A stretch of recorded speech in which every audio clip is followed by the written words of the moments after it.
Good evening, everyone. Happy Friday. My name is Sam, and on behalf of Book Soup, I'd like to thank everyone for joining us for our virtual event with David Hajdu here to discuss his new book, which was hailed by the editor of Rain Taxi magazine as the novel of the year, Adrianne Geffel, A Fiction, with a special performance by Linda Mancini and Tony Torn.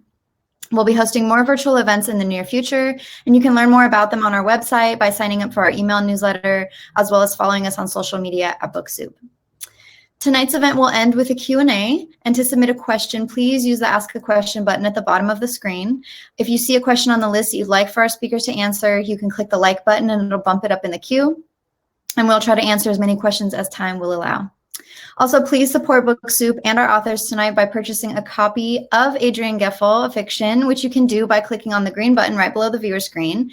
It will open in a new window, so you don't have to worry about it interrupting the viewing. And I also included a link to the audiobook version via Libro FM, which also supports Book Soup, so if you're interested in audiobooks instead. And with that said, let me introduce our guest speakers for this evening.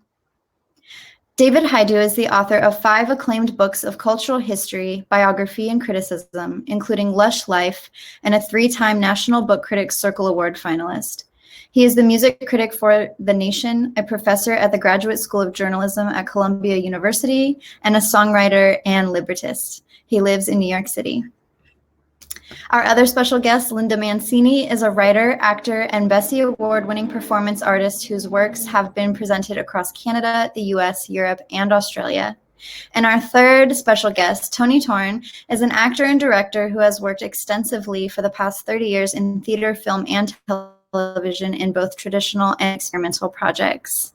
And without further ado, I'm going to turn the camera over to our guests. Please enjoy this performance by Linda and Tony, and we'll be back with David after that. Thank you all for joining us. Thank you, Sam. It's really a thrill to be back in a manner at Book Soup. I have many fond memories of being there in a more corporeal way, but this is really quite exciting too. My book, Adrianne Geffel, is a novel in the form of an oral history.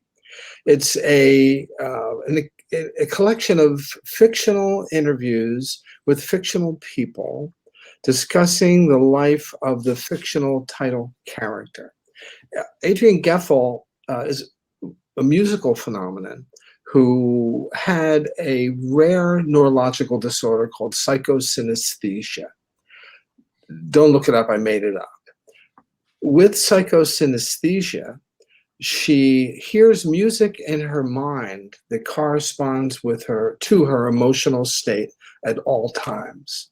So however she's feeling, she hears music like that. And she devises a way to channel that at the piano by making music that is pure, unmediated, unfiltered emotional expression. However she's feeling comes out in her music.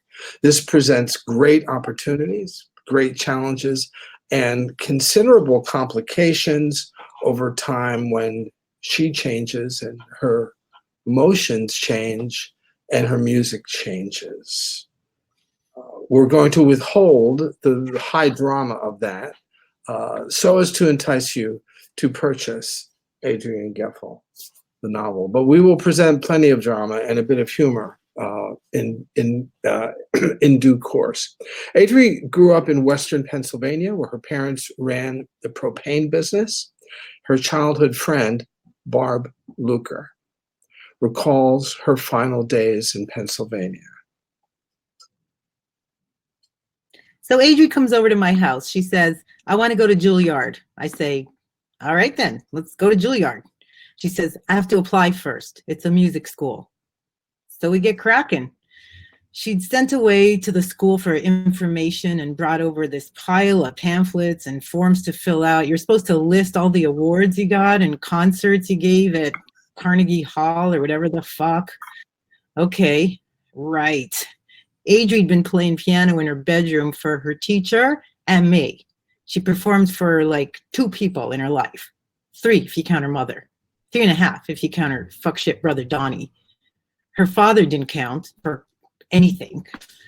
So we got the idea to tape her with the cassette recorder I got for Christmas from Radio Shack and send the cassette in to show the pointy heads at Juilliard what this girl could do. The paperwork she got listed some music you were expected to be able to play. So Adri practiced up and I recorded her. We taped 2 things. Classical stuff, unbelievably impressive. She finished. I put the off button and I just looked at her. I said, can you imagine living in New York? Like people everywhere, models, muggers, homosexuals, subways, Broadway, DJs, museums, street gangs. Adri got that expression in her face, and she got when the music was bubbling up in her, that super focused look, like, here comes the music, get the fuck out of my fucking way. She started playing the piano and I just watched her and listened. First time she stopped for a second, I hit the record button on the recorder. I got my face in front of her and looked her straight in the eye and started mouthing words to her, you know, without actually saying anything out loud.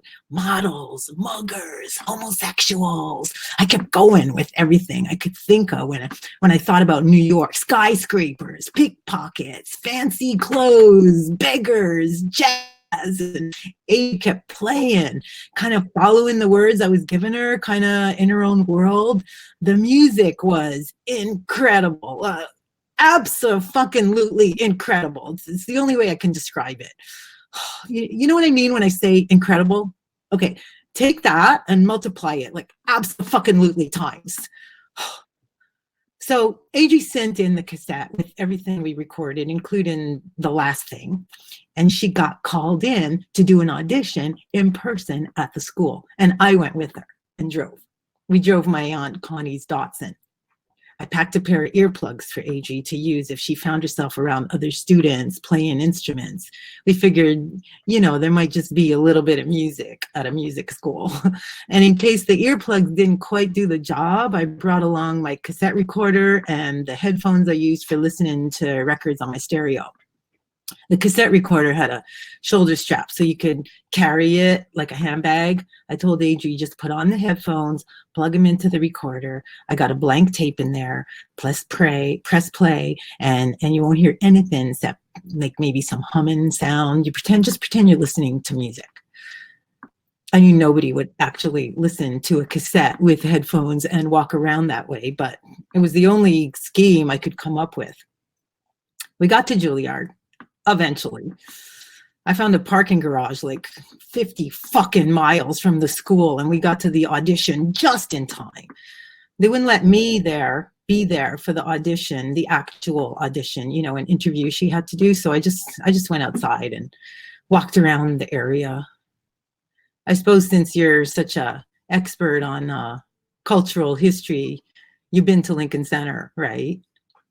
You know, just across the street from Juilliard, there's like this grand fountain, like a postcard from Rome. There's opera and the ballet. There's the Philharmonic Orchestra. I could feel it in the air that I was in the heart of high art in New York City. I didn't give half a shit about any of that, you know, and my time was like really limited. So I went across the street and I had a quick beer in a tavern there. Drinking age in New York was only 18 in 1977. So I was just a couple months of being legal. I get back to Juilliard and Adri's out of her audition and she's sitting in the waiting area pretending like she's listening to music with my headphones and my cassette recorder. And I ask her how it went. And she says, I think okay. They just told me to wait here. So we sit there together for what feels like 20 fucking years. There's lots of other students and parents sitting around us, staring at each other. Adri gets a little antsy and starts pacing around the room, still with my headphones on and recorder hanging from her shoulder. One of the fathers, the Oriental guy, there was a bunch of families from Japan and China and Korea and the rest. And he comes over to me and he says, excuse me, I'm sorry, but I'm curious about your friend. Can you tell me, what is she doing with that electronic equipment? I say, he's just listening to music. He says, music on a cassette, listening with headphones while she's walking? I say, yup. You got a problem with that? He says, no, no, thank you. I never said that. I never saw that before. And he hands me his business card and walks away. I'm reading the card and trying to guess what Sony is when a lady with a clipboard comes out and calls Adri's name. Adri pulls off the headphones and walks up to her. I go over to him and stand behind the lady while they talk. The lady says, you've qualified for a second audition. You can play one more piece for us, and it can be any composition of your choosing. Adri stands there thinking. Looking over the lady's shoulder, I lock eyes with Adri and start mouthing words to her. The lady starts writing on a clipboard. She says, and what is the title of the piece you'll be playing? Adri looks up and says, Models and Muggers. After we left there, we had no fucking clue if she was accepted or not. The letter from the school came in the mail later. We went for a walk to shake out that Juilliard dust and see the sights in New York. I don't know which way we went, honestly, but we crossed one street and we were in a pretty sketchy part of town. It was like the Wizard of Oz in reverse. We walked out of the color world and into the black and white. There was a bar with an Irish name, front painted all green about 100 years ago, and now it was just like ship brown former green. We thought we should celebrate or drown our tears, one or the other. We didn't care. So we went in and we had a couple of drinks. Whiskey sours. Don't ask me why. The words just sounded so New Yorky. After a while, we looked outside and it was dark. Adri said, oh God, what are we going to do now? All of a sudden, it dawned on us that we still had a 7-hour fucking drive home. And I was like a little... There was a payphone at the corner. I broke a couple of bills and got change from the bartender and called my house. I said, big news, Adri's audition went great. She's talking to the people right now and she told me to call you so you can call her mom so she doesn't worry. They're gonna give her a tour of the school in the morning. Isn't that stupendous?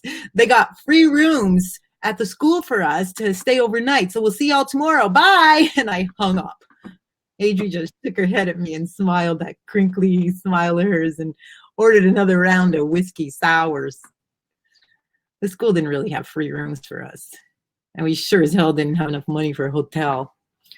So we kind of waddled our way to the parking garage where I left my Aunt Connie's Datsun. I think we walked around 10 different friggin' blocks till we found the place. We had to go past this ticket taker guy in a glass booth by the entrance. He gave us like the big once over as we stumbled by. We made it to the car and crawled into the back together and locked the doors with a big whack. We were all giggly and feeling fucking tabulous, adult and irresponsible. We curled up on the back seat, our own personal haven in New York City for the night. And the two of us just laid there snuggled and quiet for a really long time. I was pretty lightheaded and watched the roof of the car slowly spinning around. After a while, I closed my eyes and I said, good night, Adri. And I felt her kiss my hair.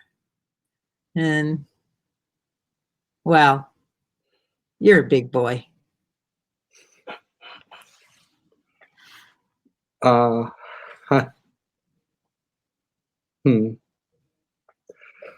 While she was at Juilliard, Adri encountered another student named Byron Zervakis.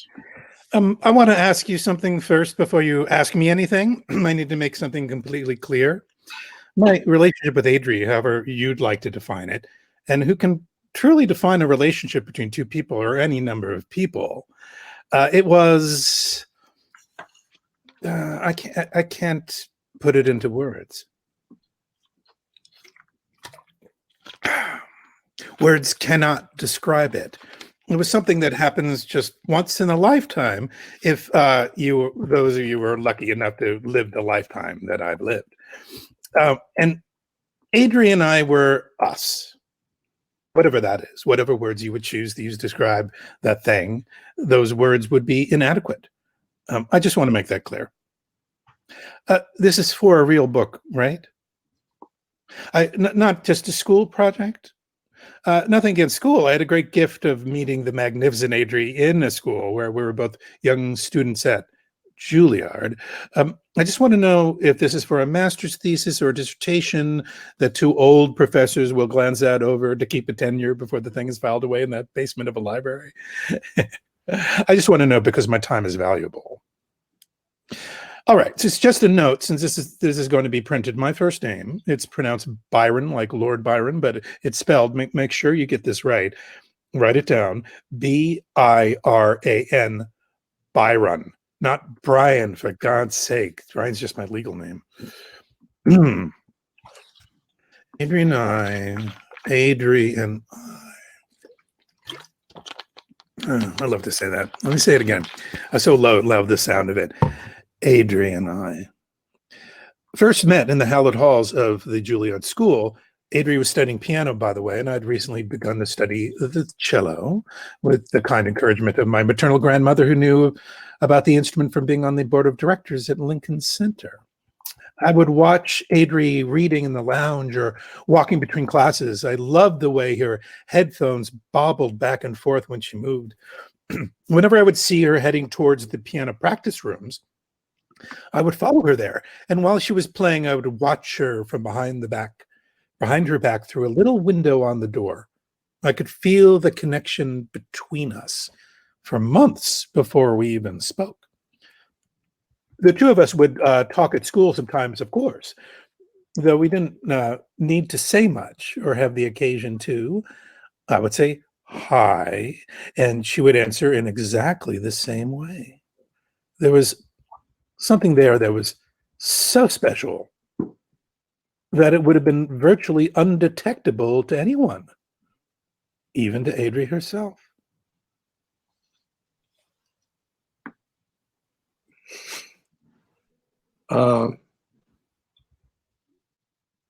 I think we should start having a cue at the end of the readings and say back to David, so that then Sam knows to bring me back on. Okay, so from now on, we'll do that. Now back to me.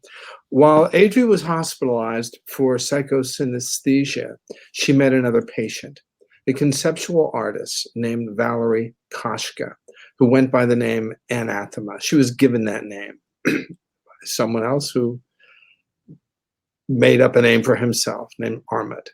Anathema arranges for Adri to play her music in the gallery scene where Anathema is showing her highly conceptual art. Anathema. Armit, because he changed his name, thought I should change my name too. Armit thought everyone should find a new name and become a new person. He would say, in the future, everyone's going to change their identity every 15 minutes. I said, I see, and now you're Andy Warhol. In 15 minutes, could you please become someone more original? Armit came up with the name Anathema for me, like anathema. Get it? Hardy har har. Armit was the great avant-garde punster. There was a fellow named Bob Sheff around then. He was a Texan and played blues piano in a bar band. Armit renamed him Gene Tierney, Tyrannny, and he became a thing. Armit was trying to find somebody to call Kurt Weill, V-I-L-E, but no one went along with it because they didn't get the reference. Years later, I saw that a singer was going by the name Kurt Weill, but it turned out that Kurt Weill was the guy's real name. Armit was furious. I liked becoming Anathema, actually. It was ludicrous. I thought of going with Irma Nudica, but Armit was working with a drag artist he was grooming to call Irma LaDouche, so Arma was taken. Working in public under the guise of Anathema allowed me to function without creative pressure, protected by the armor of irony. Geffel was a different creature entirely. I was a nest of insecurities and anxieties, hiding behind a joke name, making joke art. Geffel was pure truth and openness. Her emotions were her music, and her music was absolute emotion. I never experienced anything like that. We arranged for Geffel to play at the opening of my show at Kay Lewitt, and she ended up playing at the gallery every night for a month or more, I believe. I thought she'd be a good fit because the whole idea of art and music then was to do things that didn't fit together. Trisha Brown was walking up the side of the building in an alley down the street. Larry Rivers was painting while he was playing the saxophone and making a plaster cast of his dick at the same time. No, if you want to know. I wasn't there to see that, luckily. But I do know people who have seen the plaster cast, and a lot more people who've seen the dick. I told the gallery I wanted no canvases on the walls at all. I would describe the art, and that would be the art. The gallery people were ecstatic in the diffident and alienating way gallery people experienced ecstasy. And I saved a lot of money on canvases. Before the doors opened, Geffel paced around the gallery, looking over the empty walls, humming to herself. She said to me, "I hope you know, Koshka, I can't promise to match the spirit of your work." I said, "I know, Geffel. I've heard you play. That's why you're here." She made that odd little smile of hers and she said, "Hey, Koshka, thanks." The opening of the show was fairly well attended. There were 20 or 25 people there. All the people who went to every opening to ogle one another and be seen by one another.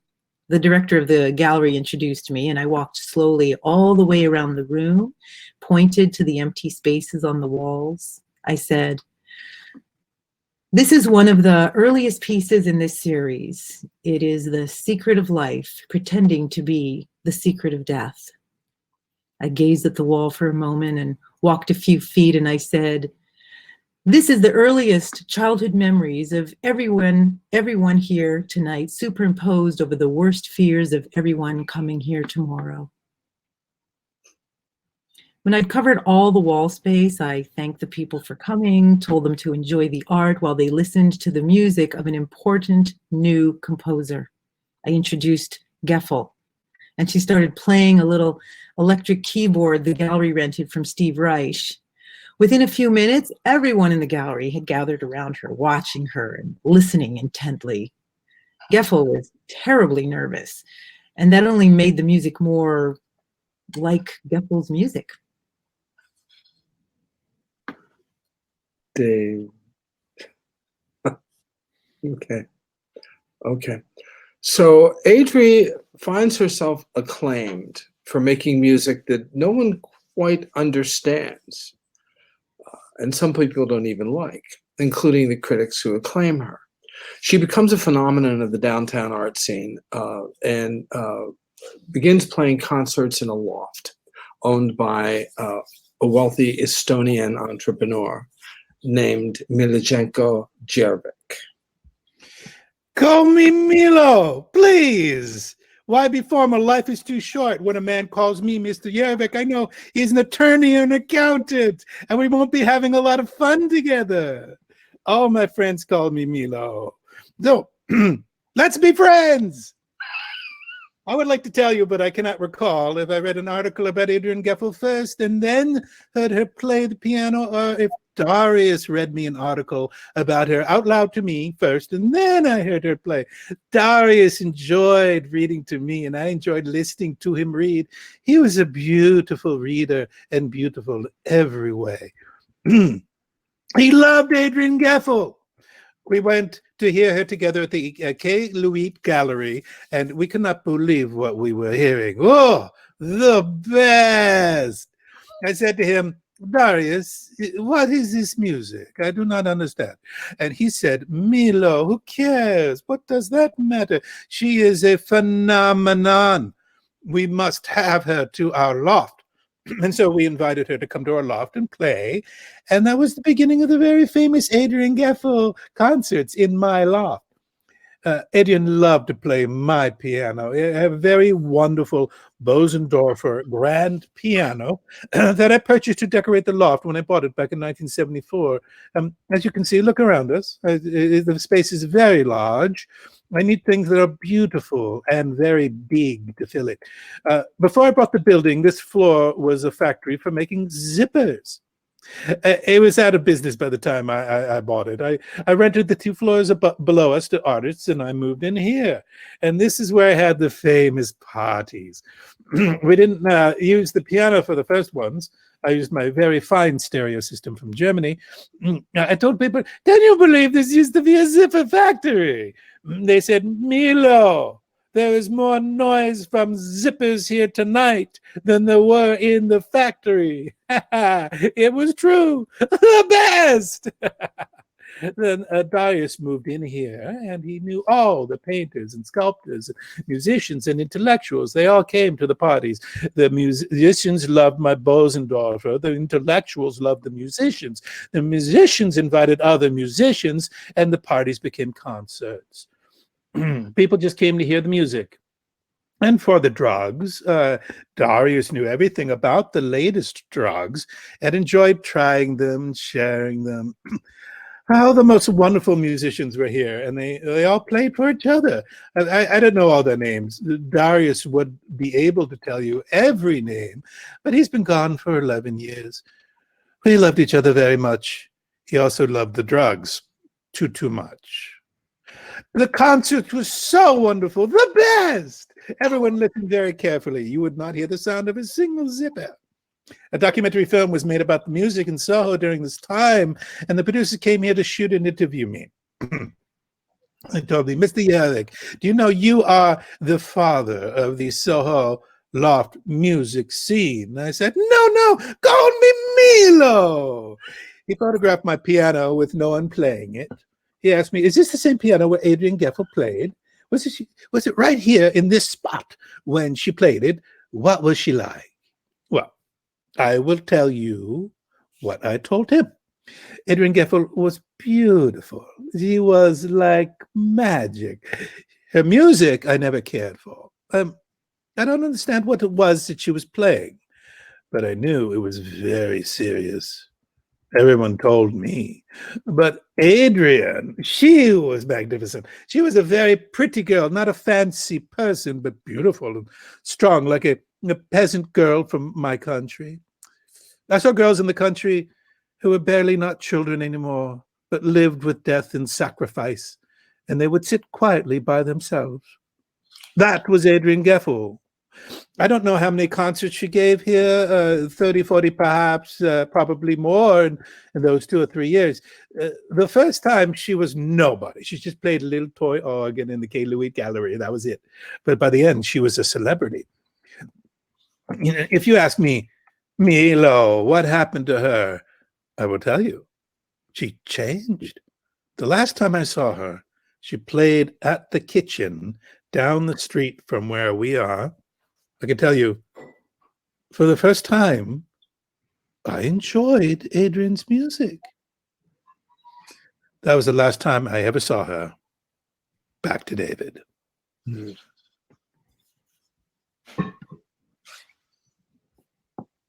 Anne Athema recalls some of her memories of the same period. Back to Anne. The Q. Lewis show was over, and I went back to not doing art, but Geffel was playing music every night. I went to a fair number of the Loft concerts, and they were even more disorienting than they sounded on the recordings people started making. You've heard those recordings. Geffel was erupting. I was beyond excited for her, but I was seriously concerned about her too. She stayed in my place on Ludlow Street sometimes when the concert was over, instead of going all the way up to her room uptown. She crashed on my couch. We hung out and went for coffee and biscotti at Demici's. Sometimes my boyfriend Jeffy came with us if he stayed over at my place. We all got along because he worked at the signal grid for the MTA and didn't try to act like he knew more about art and music than Geffel and I did. And the MTA, at the MTA, he was used to not understanding what was happening. The best memory I have, though, from those days is one day on a Sunday afternoon, we were walking around on the Lower East Side, deciding where to go for coffee, talking, just the two of us. Geffel said, you know, Koshka, there's something weird about these concerts I'm giving. I said, I know, Geffel. It's called Your Music. I've heard it. She gave me a scrunched up face, dirty look. And she said, that's not what I'm talking about. I mean, it's weird for me to do. She said, I'm a nervous wreck when I'm doing it, and that only seems to make it more successful. I feel awful, and so I make awful sounding music, but it feels weirdly good to do that. I'm not sure how to explain it. A while later, we're still walking around. Now we're on Norfolk Street or Stanton Street, and as we're walking, we see a homeless man in front of us, pacing around in a circle on the sidewalk. We slow down when we get close to him, and Geffel reaches in her handbag for her wallet to give him some money. He stares at us and starts screaming, "Fuck, cunt! Fuck, cunt! Fuck, fuck!" Geffel tosses $1 on the sidewalk, and I yank her across the street. We keep walking, but a lot faster now. We get to the street corner. We're waiting for the light to change, and some guy barges into me from behind me to get ahead of us just to cross the street. He practically knocks me over, but doesn't even say excuse me or anything. He just plants himself right in front of us and rushes ahead when the light changes. Geffel gives me a jab with her elbows and says, "Go ahead, try it." And I scream at the top of my lungs, "Fuck cunt! Fuck! Fuck cunt!" I looked over at Geffel, and she's watching me and giving me that smile of hers. She says, "I told you, it's weird, isn't it?"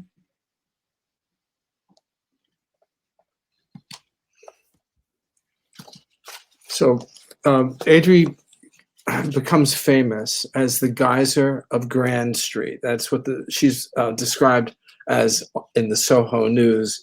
I have the actual page from the Soho News from that day. This is a book of fiction, so you have to think about that a little bit. Brian Zervakis at this time reasserts himself in her life more aggressively. Back to Brian. And now for the tale of our reunion in Soho. I was tingling with joy when I spotted an article about Adri in the Soho Weekly News, posted on the bulletin board in the lounge at Juilliard. There was a 4-column headline, "A Geyser on Grand Street," and a nice but much, much too small photo of Adri playing a very grand piano. I said to myself, of course, my Adri is being written up in the premier journal of avant-garde art in New York. I knew the most astute enthusiasts of contemporary music would appreciate Adri and her music the way I did. Since we hadn't seen each other in several weeks, I assumed that she'd left town and moved back with her parents after her hospitalization.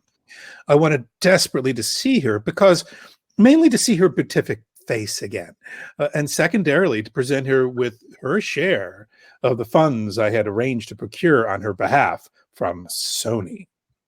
But with the aid of a team of my parents' attorneys, I had filed a notice of intent to litigate over Sony's unauthorized use of Adri's concept of a personal sound system using cassettes and headphones. Not to bother her with the legalistic mechanics, I instructed the attorneys to reach a settlement. We agreed to accept a buyout of $50,000 paid to the order of a limited liability partnership I had set up for the purpose. I couldn't wait to see Adri break this excellent news to her and bestow her with a payment of $41,000 for her share of the buyout after my commission of 15% in expenses. I saw in the Soho News that Adri would be giving a loft concert on Grand Street that Saturday night. And I went to see her with a $60 bouquet of long-stemmed red roses in one hand and a check for $40,940 in the other. And as soon as Adri saw me, she gave me that look of secret code between us, acting surprised and turning away. She scooted over the piano and began the concert, which was absolutely exhilarating. Naturally, Adri was on fire. Always, as always, positively bursting with music. Once or twice I caught her eye while she played, and the music would suddenly erupt. It was terribly touching to see I was inspiring her so. At the end of the concert, people came up to the piano to talk to her. I broke through the crowd and said, "Excuse me, ladies and gentlemen, I have an announcement to make. It's a surprise for Adrianne. My name is Byron Zervakis, Biran, Zervakis as it sounds. I am Adrianne's dear friend and classmate at the Juilliard School of Music. I am pleased to announce that the Sony Corporation of America has officially recognized Adrianne's creative innovations in sound technology. I turned to Adri and laid her check in front of her on the piano upside down. I said, won't you join me in congratulating Adri with a hearty round of applause? Everybody started clapping, and I turned to look at Adri as I clapped along. Adri snuck a peek at the check and quickly slapped it down on its face. She rose up and said, thank you very much, everybody, for coming to hear me tonight.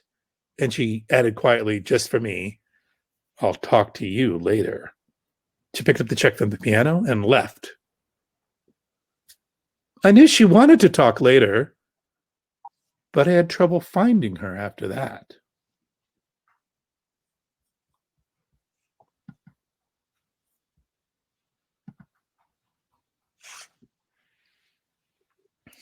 Well, the plot thickens as things change for Adri, and her music changes, and things change in the whole world around her. I'm going to spare those details because the price of curiosity is $25.95. But we can take some questions if anyone has any questions. We're all willing to take questions. Or we could do improv comedy, or say thank you and good night. Are there any questions?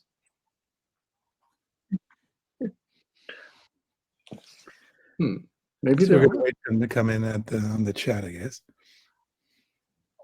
I Perhaps. don't have any yet, but maybe because they were so paying attention to the performance. But everyone, please use the ask a question button, and you can do that now. Well, if anyone has any questions, I'll just say a couple things about the book that might not be clear from the readings that we did here tonight. We showed some dimensions of the book in the selection of examples of the testimony from the oral history witnesses that are in the book. So you get a sense from what we've done that the book is an evocation of a time and place, New York in a certain era, the scene in a certain era, the avant-garde scene. It's also an inquiry into a set of questions about how art is made and how the business of art works, and the relationship between business and artistry, and lots of interesting and provocative questions. And then, more than anything, I think when I think about the book, I think of it as a love story, kind of a sweet little love story. Not between Byron and Adri, but No? he only in his mind. It's certainly a love story, and is very active in her life, but not so much in Adri's life. So it's a love story. It's an atmosphere book. It evokes a time and place. It takes up some questions. Some people have said it's a critique of a time and place, and of the music world. There are some critics in it who come off fairly comically. One is me, kind of pushed to an extreme. You'll recognize him as the pretentious, full of himself person. That's me. That's supposed to be self-deprecating humor. So I'm imagining, giggles, which appropriate response to the charm I'm exuding here. If there are no further questions, I guess we could wrap up. Is there We one? do have some questions. Yeah, David, I can. too. Yeah. Where is it? There, I'll read if you. them. Hi, David. It's wonderful to hear. What? Can you hear me? Yes. Yeah. You barely. It's wonderful to hear material read by two great actors. Oh, thank you. Can you talk a little about how you heard the characters as you wrote, if you did? How was your process different from writing nonfiction? That's from Alyssa Solomon. Okay, that's a very good question, because most of my work prior to this point was in nonfiction, cultural history mostly, and some criticism. There's some overlaps in that I have always sought in my nonfiction to be artful. So there's thematic development, and there's motivic development, and there are characters, and there's narrative in my nonfiction. But of course, it has to rigorously adhere to the facts, which is a challenge. I mean, how do you be artful without distorting things by changing the facts? That was a challenge. The challenge for me here was one of being creative and yet still human, and having the work feel true and real. So I did a couple of things. One is I actually, because it's oral history, I've found some people who are like the characters, and like there's a character who's a retired state police officer. There's another character who's a neurologist who diagnoses Adrianne, and a couple of others.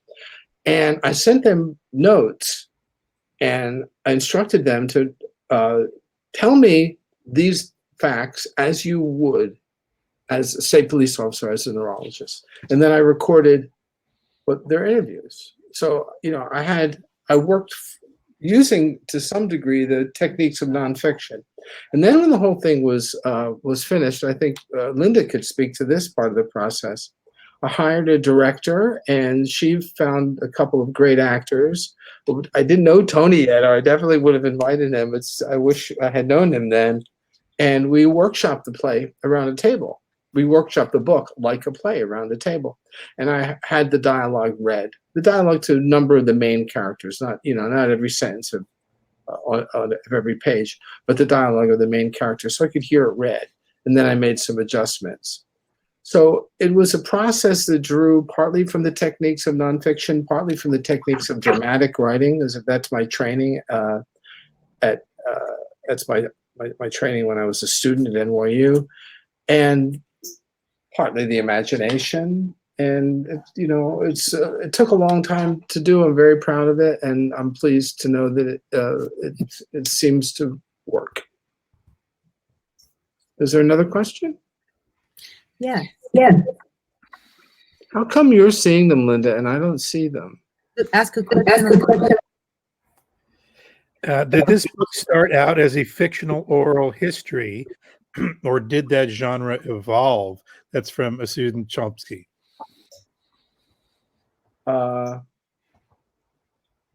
That's another very good question. This is actually the third version of the book. The first version of the book was a conventional narrative, and I had the notion to do a book where a number of characters from songs and members of fictional bands from books and movies and television all really existed, and they interacted. What would that world be like? And I wrote a draft of this book, and it felt false and gimmicky and jokey. So I thought, well, what if I did that as an oral history? And I rewrote that book as an oral history. It felt then more human. The problem now was the situation.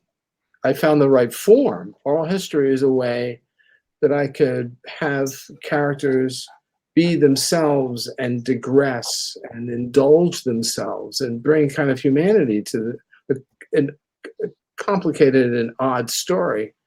But the story I originally started with was a little too complicated and odd. So I changed the story but used the oral history format. The beauty of the oral history format was that it really is ideal, or I shouldn't say ideal. It's great for evoking like the flaws in humanity and the idiosyncrasies of characters.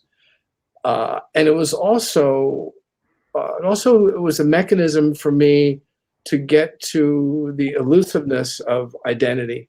The book, cover of the book, I think captures the book quite well, and that it's 80% black. It's 80% empty space. We never see Adri. We don't quite know who she is. And the book is an attempt to try to understand who she is from the individual testimony of 40 or 50 people. But of course, everybody has his or her own agenda. So like a lot of interviews I've done over the years, I've done literally thousands of interviews over several decades as a nonfiction writer. I found over and over that interview subjects tell their own story. They tend to tell their own story and see the world from their own point of view. It's human nature. It's not really a flaw. It's, we all see the world from our own point of view. But sometimes when someone is being interviewed for a book, is this a real book? It's not just a thesis, right? This is a real book. They put themselves, they spin the story of Adri or whoever they're being asked about as the story of themselves, as their story.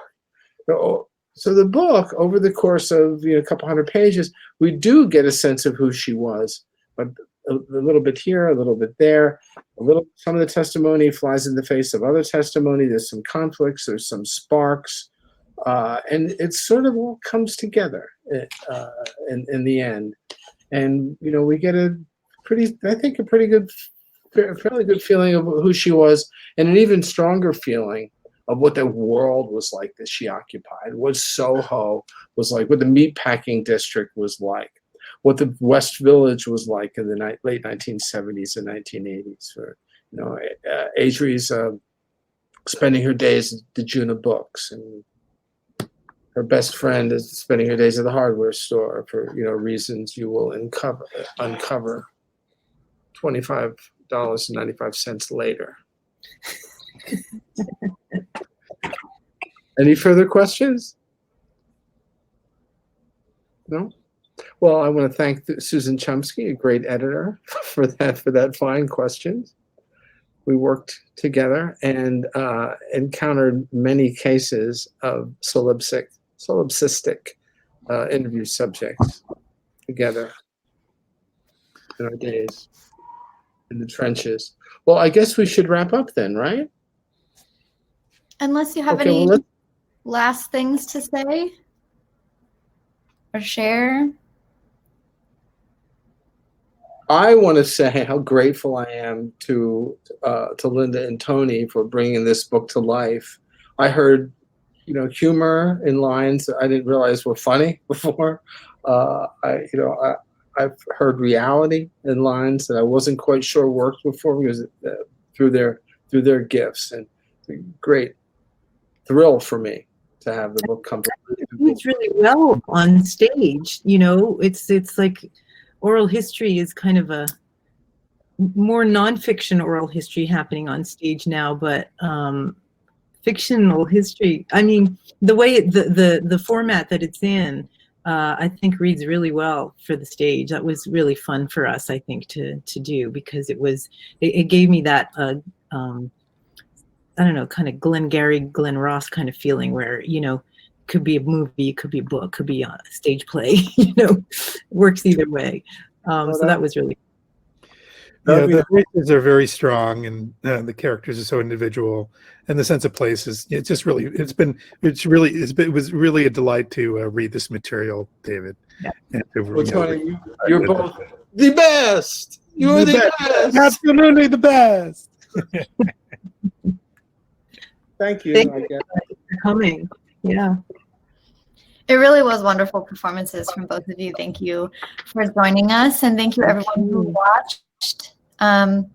This will remain recorded on our Crowdcast page, and it will also go up on our YouTube page, so you can keep sharing it and keep watching it. And thank you so much. I don't know. Congratulations. Can we say goodbye?